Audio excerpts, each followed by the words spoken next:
오늘 장의 중심이 될 중요한 이슈앤 전략을 통해 정리해 보겠습니다. 야천투자연구소 남인호 소장, LNS홀딩스 김선영 대표, GC인포 박수범 대표, 24인베스트먼트 촌창현 팀장과 함께합니다. 어서 오세요. 네, 첫 번째 소식부터 짚어보겠습니다. 미 연준의 기준금리 인하 지연 전망에 달러 강세가 나타났습니다. 원달러 환율이 1,450원을 돌파했는데요. 글로벌 금융위기 이후 최고 수준입니다. 환율이 이렇게 높다 보니 외국인 매수세가 유입되기도 힘든 상황이 계속 연출되고 있습니다. 남인호 소장님, 전망 어떻게 보고 계신가요? 네, 오늘은 틀에 박힌 말이 아니고 제가 평소 가지고 있었던 속마음을 여러분께 그대로 말씀드려 보겠습니다. 저는 한 나라의 경제를 보는데 가장 쉽게 보는 방법이 두 가지가 있다고 저 개인적으로는 생각하고 있습니다. 그 첫 번째, 환율이 올라갔는가 내려갔는가를 보면 그 나라의 경제 상태를 바로 읽을 수 있다. 올라가면 경제가 안 좋다는 뜻이고 환율이 내려가면 그 나라 경제가 좋다는 뜻이다라고 생각하고 있습니다. 다음 두 번째 조건, 바로 주식시장, 주가지수가 올라가면 경제가 좋다는 뜻이고 주가지수가 내려가면 경제가 엉망이다라고 판단하고 있습니다. 뭐 어렵게 생각하지 마십시오. 유나이티드 스테이츠 오브 아메리카, 미 합중국을 봐보십시오. 지난 몇 년간 미국의 환율은 계속 내려갔습니다. 그건 경제에 좋다는 뜻이죠. 또 미국의 다우존스, 나스닥, S&P 불과 보름 전만 해도 사상 최고치 연일 갱신했습니다. 그만큼 미국 경제에 좋다는 뜻입니다. 반면 우리나라는 말씀드리지 않겠습니다. 자, 그러면 이제 방금 전에 소개해 주신 2008년, 즉 15년 전 이래 가장 우리 돈 가치가 떨어졌는데 앞으로 그럼 어떤 대책, 어떤 전략을 가지고 해야 되느냐, 거기에 대해서 말씀 올리겠습니다. 우리 증시격언에 이런 말 있죠. 새둥지가 터지면 그 안에 있는 새의 알이 무사하기가 매우 힘들다는 말이 있습니다. 이게 무슨 얘기입니까? 우리 시청자 여러분도 투자자 여러분 모두 아시겠습니다만 환율 시장이 이렇게 급등을 하게 되면은 아무리 노력을 하고 증시 안정 대책을 아무리 내도 사상 누각, 모래 위에 성을 쌓는 것과 똑같습니다. 저는 다시 한번 말씀드립니다만 지금 우리한테 급한 건 주식시장의 안정, 주식시장의 상승 중요하죠. 그러나 이 베이스는, 이 근간은 어디서 나와야 되느냐? 바로 우리 원달러 환율이 안정돼야 됩니다. 저는 다시 말씀드립니다만 환율이 이렇게 불안한 것은 책임이 딱 두 군데 있습니다. 모든 국민의 책임이 있지만 가장 일차적인 책임이 두 군데 있다는 뜻입니다. 1번 어디입니까? 한국은행입니다. 왜? 한국은행의 설립 조건이 뭡니까? 통화 안정, 물가 안정 아닙니까? 그래서 빨리 한국은행에서는 좀 더 좋은 대책 내기를 바라고요. 다음 두 번째는 바로 행정부의 잘못이다. 즉 한국은행과 행정부가 지금 우리 원화 환율의 약세의 가장 큰 주범이다, 나쁜 짓이다라고 합니다. 그나마 다행스럽게 어제 발표가 됐죠. 외환 당국하고 국민연금이 이제 통화 스와프 서로 간에 이제 달러가 필요할 때 국민연금에 달러 필요한 적이 많지 않습니까? 이럴 때 외환 당국에서 차입을 해줄 수 있고 다시 갚을 수 있다. 이렇게 되면 우리 그 외환 보유고는 감소하지 않고 효과는 낼 수 있는 아주 좋은 방법이랍니다. 왜 근데 이런 방법을 이렇게 늦게 있는지 참 답답합니다. 아무쪼록 우리 원달러 환율이 빨리 1,300원대 가서 우리 주가지수 2,600, 2,700, 2,800 이렇게 올라가는 날이 하루라도 빨리 왔으면 하는 마음이 간절합니다. 원달러 전망은 어떻게 보세요? 네, 일단 저는 당분간 제가 정치적인 이야기 하는 거 아닙니다. 지금 이 혼란이 있는 한 아무리 애를 써도 우리가 쉽게 1,300원 가기 쉽지 않아 보입니다. 빨리 이 어지러운 전국이 해결이 돼야 된다. 어떤 쪽으로 된다. 그 얘기는 제가 않겠습니다. 빨리 한 달 안으로, 두 달 안으로 해결돼야지만이 우리 원화가 강해지고 우리 한국의 대한민국의 코스피가 3,000포인트를 향해서 간다. 이렇게 확신을 하고 말씀드립니다. 네, 우리 국내 전국 빨리 수습이 돼야 되겠습니다. 다만 내년에 또 트럼프도 취임하고 달러 강세 압력 조금 커질 것이라는 전망까지 있습니다. 환율 추이 잘 살펴보시면서 시장 대응하시기 바라겠습니다. 연준의 금리 인하 속도 조절론, 우리 성장주에도 영향을 끼쳤죠. 어제 제약바이오, 인터넷 같은 성장주가 일제히 파란불을 켰는데 성장주는 금리가 하락하면 긍정적인 영향을 받는데 연준의 매파적 메시지에 직격탄을 맞았죠.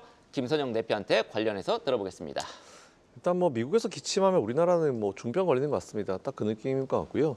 어제 마지막 FOMC가 진행된 가운데 뭐 제가 봤을 때 트럼프가 이제 파월 의장에 대한 임기를 보장했지 않습니까? 그러고 나서 파월은 평소에 하던 대로 했고 오히려 이것 때문에 전 세계 증시가 급락했다는 그런 결론이 나왔는데 여기서 파월 의장이 평소에 하던 대로 했다라고 제가 표현한 이유는 원래 파월 의장이 항상 입버릇같이 했던 내용이 뭐였냐면은 난 정해진 거 없고 매번 데이터를 보고 결정하겠다 이런 내용을 주로 했는데 사실 어저께 그렇게 금리 인하 횟수를 줄이겠다는 거는 그만큼 미국 경제가 좋다는 얘기입니다.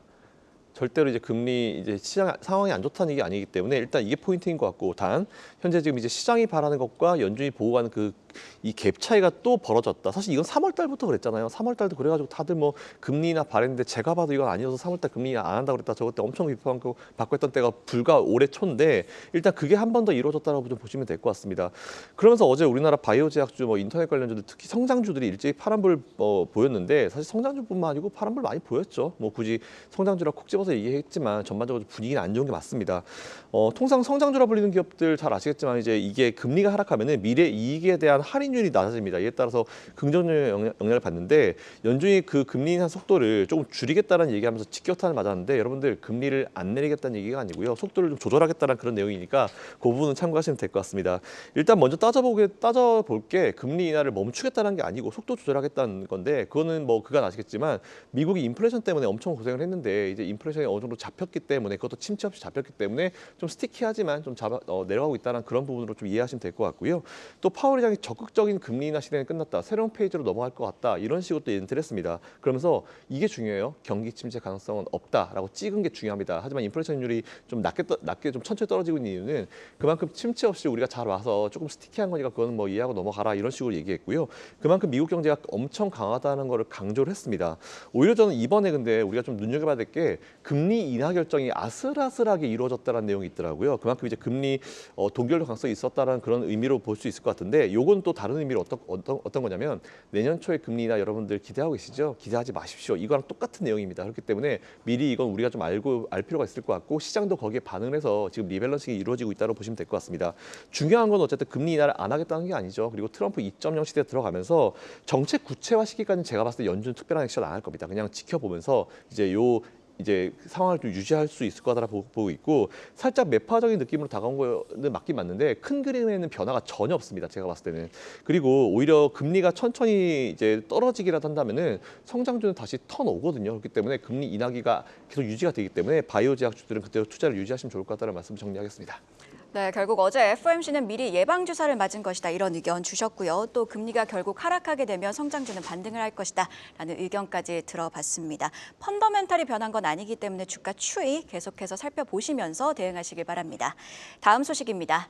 한국수력원자력이 주도한 국제 컨소시엄이 루마니아 원전 리모델링 사업 수주를 확정했습니다. 총 2조 8천억 원 규모인데 이 중 우리 몫은 1조 2천억 원이거든요. 자세한 내용 박수범 대표님께 물어볼게요. 네, 뭐 지금 원전에 대한 관심도는 계속해서 뜨겁습니다. 아무래도 AI 데이터에 대한 데이터의 수요가 좀 증가하고 있고 그에 대한 전력에 대한 내용들이 계속해서 나오다 보니까 관련 종목들의 움직임이 상당히 좀 강한 편이죠. 아무튼 지금 이번 이제 루마니아 같은 경우에는 지금 이제 컨소시엄으로 이제 이루어지는 부분들이고요. 뭐 캐나다 캐드 에너지라든가 그리고 이탈리아 안살로 뉴클리어라는 회사와 3사가 이제 컨소시엄으로 이제 이루어지는 부분들인데 아무튼 한수원이 이번 수주를 통해서 같이 협력해서 하는 국내 기업들 같은 경우에는 현대건설이라든가 아니면 지금 두산에너빌리티라든가 뭐 삼성 E&A 등과 같은 회사들 같이 지금 이제 같이 함께 가는 부분들이기 때문에 뭐 그런 부분들에 있어서 이제 관련 종목들에 대한 움직임들을 우리가 좀 기대해봐도 좀 좋지 않나라고 좀 판단되고 있고요. 아무래도 지금 원전 시장에선 가장 관심이 뜨거운 거는 이제 SMR에 대한 관심도가 좀 뜨거운 것 같습니다. 뭐 그 정도로 이제 SMR에 대해서도 지금 현재 미국에서도 계속해서 러브콜을 보내고 있고 그리고 최근에는 네덜란드 쪽에서도 러브콜을 좀 보내는 분위기입니다. 뭐 그러다 보니까 뭐 미국에 있는 뭐 뉴스케일 파워라든가 아니면 이제 그 외에 보게 되면 지금 현재 여러 업체들이 있는데 지금 테라파워도 마찬가지고 엑스에너지도 마찬가지고 관련 종목들의 움직임들이 또 좋고 그리고 국내 기업들과 이제 협업을 통해서 계속해서 이제 좋은 소식들이 좀 들리고 있기 때문에 이 부분들에 대해서 우리가 좀 계속 좀 관심을 가지면서 대응할 필요가 있다라고 말씀을 좀 드리고 싶습니다. 아무튼 뭐 지금 현재 구글이라든가 아마존이라든가 마이크로소프트라든가 뭐 관련 회사들이 또한 원전에 대한 투자를 좀 더 확대해 나가겠다는 얘기가 계속해서 나와주고 있어서 이 부분들은 계속 우리 긍정적으로 바라보자라고 말씀드립니다. 네, 그래서 어떤 종목 좀 관심 있게 봐야 됩니까? 국내 종목 중에서는. 네, 국내 종목 중에서는 이제 두산에너빌리티가 가장 좀 선호하는 이제 종목이고요. 두산에너빌리티 같은 경우는 최근에 주가가 좀 조정을 좀 보여주긴 했습니다만 그래도 외국인들이 꾸준하게 매수를 해주면서 약 24%까지 비중이 확대된 상황입니다. 이 부분들로 봤을 때는 외국인들 매수세는 계속 지속될 가능성이 좀 높다라고 좀 판단하고 있고요. 지금 현재 시장에서 외국인들이 좀 빠져나간다, 국내 시장에서. 하지만 두산에너빌리티 같은 경우에는 오히려 외국인들이 매수세가 좀 더 강화되고 있다는 부분들에 있어서 뭐 그런 부분들 상당히 좀 긍정적이지 않나라고 말씀드리고 싶습니다. 그렇군요. 지금 정치적 리스크 때문에 원전 관련주들 최근에 낙폭이 좀 확대가 됐었습니다. 원전 사업에 대한 우려가 있었죠. 그런데 생각해보면 문재인 정부 때 탈원전을 추진했었는데 수출은 또 지원했단 말이죠. 이번에 새로운 수주 소식이 우리 원전 사업은 물론 관련주 주가에도 정치적인 변화에도 불구하고 탄력을 계속 붙여주기를 그렇게 바라겠습니다. 자, 국내 HBM 장비사 투톱입니다. 한미반도체하고 한화정밀기계가 정면 충돌을 했습니다. 한미반도체가 한화정밀기계를 상대로 반도체 장비 특허 소송 제기를 한 건데요. 한화정밀기계는 뭐 비상장사이니까 하나인더스트리얼 솔루션즈 모회사를 보면 될 것 같습니다. 주도권 누가 쥐게 될지 손창현 팀장한테 들어보겠습니다. 예, 이게 뭐 한미반도체가 소송을 한 이유는 아시다시피 이제 독점적 지위를 계속 유지를 하기 위해서다라고 볼 수가 있을 것 같습니다. 예, 뭐 TC본더 그 장비를 65% 시장 점유율을 기록을 하고 있는 상황이고요. 영업이익률이 거의 50%에 육박을 하는 그런 수익성을 보유하고 있는 장비이기 때문에 뭐 SK하이닉스와 그리고 아시다시피 마이크론 테크놀로지에 독점적으로 공급을 하고 있는 상황이에요. 그런 TC본더가 어떤 거예요? TC본더가 아시다시피 D램을 수직 적층해서요. 그걸 본딩, 접합을 하는 그런 장비라고 보시면 될 것 같습니다. 네. 그 장비를 이제 한미에서 독점적으로 공급을 하고 있는 상황이라 그 독점적인 유지를 계속 하려고 준비를 하고 있는 상황이 소송으로 발전됐다라고 보시면 될 것 같고요. 이 반도체 기업들이 결국에는 이 HBM을 계속적으로 확대를 하기 위해서 결국에는 이걸 이원화를 할 가능성이 높다라고 볼 수가 있을 것 같습니다. 그런 점에서 장비 가격은 낮출 가능성이 높고요. 그리고 설비 투자가 계속적으로 확대되고 그리고 생산성이 높아지기 위해서는 결국에는 이 한미 반도체가 보유하고 있는 본딩 장비를 2원화나 3원화로 좀 확대를 할 가능성이 높다라는 점에서 이 경쟁사들의 침투를 미연에 방지를 할 수 있는 가능성의 소송도 제기되고 있는 게 아닌가라고 생각을 하고 있고요. 그런 점에서 SK하이닉스가 최근에 싱가포르 ASMPT라고 하는 업체에 본딩 장비를 조금 수주를 받았었던 부분 그리고 한화정밀 기계가 이제 SK하이닉스 향 퀄 테스트를 진행을 하고 있기 때문에 이것도 이제 어떻게 보면 좀 소송을 통해서 이 추가적인 경쟁사들을 미연에 방지를 하는 목적으로 가지고 있다. 그리고 다양한 신제품을 만들기 위해서 일단 소송을 통해서 이 시간적인 거를 좀 확보를 하는 그런 게 아닌가라는 생각이 듭니다. 그렇지만 이제 한미 반도체와 한화정밀기계 그러면 소송이 어떻게 될 거냐라고 말씀을 드린다고 하면 일단 시간이 상당히 많이 걸릴 가능성이 높을 것 같아요. 이 고압수소 어닐링 장비를 만들고 있는 HPSP가 최근에 ST라고 하는 업체와 소송을 벌였었는데 이게 이제 23년 9월에 소송이 들어가서 24년 11월에 결론이 아직까지도 나오진 않았지만 이게 1년이 넘게 걸리고 있는 상황입니다. 그런 점에서 만약에 이 소송도 1년이 넘게 걸린다라고 하면 상당히 시간적인 부분에서 뭐 길어질 가능성이 높다라고 보고 있고요. HPSP 소송 같은 경우에 HPSP가 조금 더 유리하게 지금 흘러가고 있는 건 맞죠? 네, 유리하게 흘러가고 있는데 이게 이제 기술 특허 관련돼서는 메커니즘과 하드웨어로 나뉘는 경우가 있습니다. 근데 이 기술적인 부분을 완전하게 침해한 것 같지는 않고요. 그리고 이 그 특허가 뭐 아시다시피 나오면 이 특허를 보고 나서 이 부분을 이제 충분히 참고를 해서 이제 반대적인 부분으로 만들 가능성이 높다라고 보고 있어서 한화정밀기가 이거를 좀 충분히 보지 않았을까라는 생각이 들어서요. 그런 점에서 어떻게 보면 어떤 연관이 되는지도 확인을 해보셔야 될 것 같고 그리고 이제 소송 결과에 따라서 결과는 이제 틀려질 가능성이 높지만 한화가 만약에 뭐 승소를 한다라고 하면 큰 무리가 없지만 한화가 만약에 패소를 한다라고 하면 로열티라든지 뭐 기술 특허료 같은 것도 받을 가능성이 한미 쪽에서 높다라는 거를 감안해서 보시면 좋을 것 같습니다. 네, 저희 아침에 나온 공시 하나 확인하고 가도록 하겠습니다. SK하이닉스가요, 미국 인디애나주에 어드밴스드 패키징 공장을 건설한다고 밝혔습니다. 투자금은 5조 9천억 원으로 보조금을 수령받았죠. 6천억 6,600억 원도 포함한 규모라고 했습니다. 지난 4월에 발표했을 때 투자금이 한 5조 6천억 원으로 예상이 됐는데 아무래도 환율이 오르다 보니 투자금 규모도 늘었네요. 자, 그러면 이번에는 가장 빠른 리포트 확인해보고 오시겠습니다. 박정은 캐스터가 준비했습니다. 네, 오늘 아침에 나온 리포트 정리해드리는 가장 빠른 리포트앤 공시 시간입니다. 벌써 12월 20일 연말입니다. 내일은 눈도 펑펑 내린다고 하는데요. 부쩍 추워진 날씨와 증시에도 주목해볼 만한 종목들 확인해 보겠습니다. 먼저 하향 보고서로는 현대해상과 삼성 E&A에 대한 의견이 나왔고요. 유지 리포트로는 LG에너지솔루션과 대한항공, 롯데케미칼 그리고 현대건설을 주목한 증권사들이 있었습니다. 먼저 LG에너지솔루션 리포트부터 체크해 보시죠. 삼성증권은 오늘 LG에너지솔루션에 대해 내년 1분기 실적에 대한 시장 기대치를 하향하며 투자의견 보유와 목표가 43만 원을 유지했습니다. 수익성이 가장 좋은 합작법인의 판매량이 감소했고 유럽 고객사의 예상보다 부진한 수요 영향으로 LG엔솔의 4분기 영업손실이 1,896억 원, 전분기 대비해서 적자 전환하며 시장 기대치를 하회할 것이라 전망했고요. 트럼프 2기 행정부의 출범을 앞두고 정책 불확실성이 지속되는 점은 확인이 필요하다고 진단했습니다. 한편 최근 인도의 배터리 공장 설립을 논의하고 있는 가운데 테슬라 밸류체인 프리미엄이 지속될 거라는 증권사의 의견도 있었던 점 투자에 참고해 보시죠. 다음으로 현대해상 보고서입니다. DB금융투자는 오늘 현대해상에 대해 금리 하락으로 인한 기타 포괄 손실 확대 그리고 해약 환급금 준비금이 늘면서 올해는 배당을 하지 못할 것이라고 내다봤습니다. 그러면서 목표가를 기존 42,800원에서 26,900원으로 하향 조정하고 투자 의견도 매수에서 중립으로 낮춰 잡았는데요.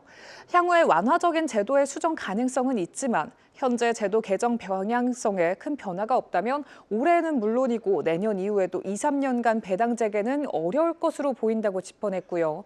투자 의견을 높이기 위해서는 현대해상의 신계약 수익성이 대폭 개선될 것이라는 점을 전제로 해약 환급금 준비금과 기타 포괄 손실 제도 개선 그리고 금리 레벨의 큰 폭 상승이 필요하다고 분석하기도 했습니다. 하지만 최근 불거진 정치적인 불확실성으로 조기 추진은 어려울 것으로 보인다고 풀어냈는데요. 최근 주가가 우하향 곡선 그려내는 가운데 향후 주가 움직임도 함께 지켜보시죠. 지금까지 가장 빠른 리포트앤공시 박정원이었습니다. 네, 가장 빠른 리포트 확인해보고 오셨는데요. 계속해서 반도체주 이야기로 이어가 보도록 하겠습니다. 미국 메모리 반도체 기업 마이크론의 실적 전망이 시장 예상치를 밑돌면서 단기적인 부진에 대한 전망에 힘이 실리고 있습니다. 삼성전자와 SK하이닉스도 실적 영향이 불가피할 것으로 보이는데 남인호 소장님 전망 어떻게 보고 계신가요? 네, 사실 많은 분들이 어제 미국 시장의 급락을 내년에 그 파월 의장이 매파적인 금리 인하 때문에 했던 저는 그건 그렇게 중요하지 않다고 봅니다. 중요한 건 마이크론, 즉 반도체 회사 세계 3위죠. 삼성전자, 하이닉스 그다음에 차적은 반도체 회사인데 마이크론의 향후 전망이 좀 어둡다. 요거 아니겠습니까? 그 요인은 세 가지죠. IT 시장이 조금 위축되고 있다. 그리고 디램 가격 떨어지는데 중국의 창신 반도체죠. 여기서 덤핑을 많이 공급하고 있다. 마지막으로는 디램에 의해서 이제는 낸드조차도 가격이 둔화되는 거 이거 염려되는 거 아니냐 이렇게 봅니다. 자, 그러나 저는 여러분께 투자 전략에 대해서 말씀드리겠습니다. 우리 속담에 이런 게 있죠. 화복동행. 나쁜 일과 좋은 일은 같이 다닌다는 겁니다. 저는 우리 증시 격언으로 바꾸자면 위기와 기회는 함께 온다 이런 판단을 늘 가지고 있습니다. 자, 뭐가 위기고 뭐가 기회란 얘기냐? 제가 우리 박수범 대표님께 한번 질문 한번 드려보긴데요. 이제 내년 1월이면 설날이잖아요. 네, 맞습니다. 보통 조카나 이런 친구들한테 세배 받으시면 세뱃돈 얼마 정도 주십니까? 네, 5만 원 정도 주고 있습니다. 5만 원이요? 네. 자, 시청자 여러분, 제 얘기 잘 들으십시오. 투자 전략입니다. 지금 내년 이제 한 달 앞으로 다가온 설날에 우리가 보통 조카들한테 5만 원 세배 주는데요. 저는 이렇게 할 겁니다. 내년 1월 달 말에 1월 29일 날에 5만 원 세배 안 주고 삼성전자 한 줄 줄 겁니다. 왜 그럴까요? 저는 만일에 대학에 간 조카 있어서 돈을 더 줘야 될 것 같으면 20만 원 주는 게 아니고 하이닉스 한 줄 줄 겁니다. 어제 종가로 삼성전자는 53,100원, 하이닉스는 17만 5천 원인데 이번 탄핵 정국에 맞이해가지고 이 혼란한 정국에서 만일 삼성전자가 지난번 저점을 깨지 않고 하이닉스가 지난번 저점을 깨지 않는다면 이 가격은 분명히 지금이 바닥권이고 향후 20~30% 주가 상승이 명확 관화하다고 말씀드리겠습니다. 다시 강조드리지만 지금은 위기자 기회입니다. 여러분들께서 종합주가지수가 어제도 급락했습니다만 지난번 저점 얼마죠? 2360입니다. 2360을 지키고 삼성전자 5만 원, 정확히는 49,900원이지만 5만 원 지키고 하이닉스의 저점이었던 16만 원 지킨다면 저는 하이닉스 삼성전자는 지금이 매수하기에 가장 좋은 시점이다라고 다시 한번 강조를 드리겠습니다. 네, 믿습니다. 다만 간밤에 마이크론은 주가가 16% 많이 떨어지긴 했습니다. 반도체 지수도 밀렸죠. 다만 또 엔비디아는 올라줬습니다. 지금 나 소장님 말씀처럼 지금이 바닥권에 근접했고 반등 강하게 나와주기를 바라겠습니다. 자, 다음 얘기입니다. OTT, 인터넷을 통해서 동영상을 보는 거 오버 더 탑이죠. OTT들이 연말연시 기대작들 쏟아내고 있습니다. 관련해서 콘텐츠주의 기대를 걸어봐도 될지 박수범 대표한테 투자 전략 들어보겠습니다. 네, 최근에 OTT 관련해서 이번에 좀 비상계엄이 좀 이루어지는 부분들이 있다 보니까 아무래도 시청률이 좀 많이 좀 떨어졌습니다. 예를 들어서 넷플릭스 같은 경우에는 8% 정도 감소했고요. 그리고 쿠팡 플레이 같은 경우에는 약 22% 좀 감소했었습니다. 그리고 디즈니 플러스 같은 경우에도 약 19% 감소하고 왓챠도 13% 감소하는 움직임을 좀 보여줬는데 하지만 최근 들어서 다시 한 번 더 지금 시청률이 좀 올라가고 있다라는 부분들이에요. 그렇기 때문에 이런 부분들을 통해서 다시 한 번 더 OTT의 주가 상승 흐름도 우리가 좀 기대해봐도 좋지 않나라고 판단하고 있고요. 예를 들어서 넷플릭스 같은 경우에는 올해 초만 하더라도 한 $400 정도 수준이었는데 최근에는 거의 $950를 넘겨서 좋은 움직임을 계속해서 올라가고 있습니다. 약 95% 정도 올해 상승을 좀 보여줬다. 9배 뛰었습니다. 네, 맞습니다. 그 정도로 엄청난 상승률을 좀 보여주고 있고, 그리고 조만간 또 오징어 게임 시즌 2가 26일 날 또 나옵니다. 그 부분에 따른 관련 종목들의 움직임도 그렇고, 그리고 넷플릭스가 주가 상승이 계속해서 지속적으로 상승할 여력은 아직까지 많이 남아있다라고 좀 봅니다. 그래서 오징어 게임 시즌 1 같은 경우에도 지금 현재도 랭킹 1위입니다. 매출 1위를 보여줄 정도로 시청자 수가 상당히 좀 많았다라는 부분도 있죠. 글로벌 시장에서. 그런 부분에서 시즌 2 또한 상당히 기대감이 좀 높아지고 있고, 최근에는 이 오징어 게임으로 인해서 프로모션 좀 많이 하는 기업들이 좀 늘어나고 있어요. 예를 들어서 신세계 백화점 같은 경우에도 지금 관련해서 이제 프로모션을 좀 하고 있는 부분들이고요. 그리고 오징어 라면이 또 새롭게 또 나오면서 오징어 라면 생각보다 시장에서 반응이 좋습니다. 그렇기 때문에 관련 종목들 식품이 되었든 유통회사가 되었든 관련 종목들의 움직임들도 우리가 좀 자세히 좀 바라볼 필요가 있지 않나라고 판단하고 있고, 그리고 관련 종목들의 움직임들을 이제는 좀 긍정적으로 좀 보자라고 말씀드립니다. 혹시 그렇다면 오징어 게임 2 수혜 기대 종목 중에서 탑픽이 있을까요?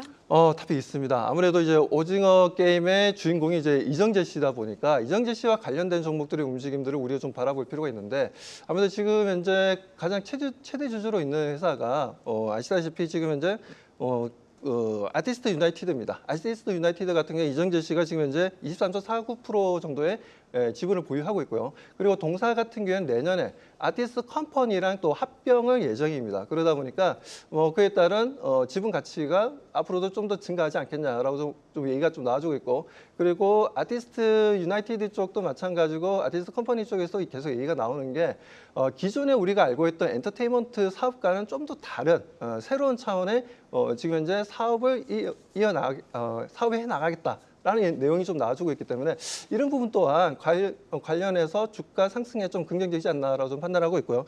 그리고 지금 덱스터도 마찬가지고 그리고 쇼박스도 마찬가지고 관련 종목으로서 주가 상승 흐름들 좀 기대해보자라고 말씀드립니다. 네, 최근 오징어 게임 2와 관련해서 관련주들의 주가가 크게 움직이고 있는 상황인데요. 콘텐츠 공개를 앞두고 차익 시전도 예상이 되는 만큼 주가 움직임 잘 확인해 보시면서 투자 대응하시기 바랍니다. 자, 다음은 오늘장 섹터 전략 이어가도록 하겠습니다. 김선영 대표님께서 2차 전지주 가지고 오셨는데요. 트럼프 당선인의 입에 따라서 주가가 움직이고 있습니다. 어디에 좀 주목해 봐야 될까요? 이달 초반이었나요? 그때 우리나라 증시를 끌어내렸고 2차 전지를 한 번 더 데미지를 줬었던 이슈가 하나 있었습니다. 바로 이제 트럼프가 AMPC를 없애겠다, 이제 폐지설이 있었는데 그 폐지설 주장했었던 분들 조금 민망한 상황이 발생했는데요. 항상 이게 문제인데 우리나라 정치는 매번 무슨 설 이렇게 얘기하면서 앞뒤 정확하게 확인 안 된 기사를 내보내면서 일단 시장 밀어버립니다. 근데 나중에 그게 확인 안 돼서 미안하다라고 한 기사 절대 안 나오거든요. 근데 이미 밀린 주가는 누가 과연 이걸 보상해 줄지 의문입니다. 어쨌든 이런 식으로 계속 흘러간다고 이제 쉽게 주가가 올라오지 못하기 때문에 우리나라 정치가 그게 제일 문제인 것 같고 이게 좀 앞으로 고쳐야 될 부분인 것 같은데 트럼프 인수위원회가 차기 정부에서 전기차 배터리 첨단 제조 세액공제죠. AMPC를 AMPC 폐지를 권고하지 않겠다라고 이제 얘기를 했습니다. 그런데 이와 함께 뭐라고 그랬냐면은 오히려 이제 전기차 인프라에 대해서 이제 빠르게 허가를 내야 된다는 내용이 권고안에 들어갔다는 그런 내용이 같이 나왔어요. 이건 참고하시면 될 것 같고요. 잘 아신 대로 우리나라 배터리 3사 그동안 AMPC 때문에 버텼다라고 봐도 과언이 아닙니다. 영업이 거의 이것 때문에 플러스로 겨우 전환시켰는데 이게 없어지게 되면 이제 우리나라 기업들 다 데미지를 받을 거다라고 했는데 이게 확인이 안 됐었고 저도 그때 당시 확인 안 된 거니까 너무 처음부터 겁먹지 말아라 말씀드렸는데 이미 밀린 주가 누가 보상해 줄까요? 이건 진짜 안타까운 부분인 것 같고 어쨌든 권고안 자체가 이제 소비자 지원을 하는 것 대신에 자국 내 제조업체들한테 일단 먼저 지원을 해주겠다는 얘기입니다. 우리나라 미국에 충분히 지금 제조업체들 많이 들어가 있잖아요. 그렇기 때문에 제가 봤을 때는 이제 이게 지금은 어려운 상황이지만 좀 상황이 조만간 아마 바뀌지 않을까라고 판단되고 있고요.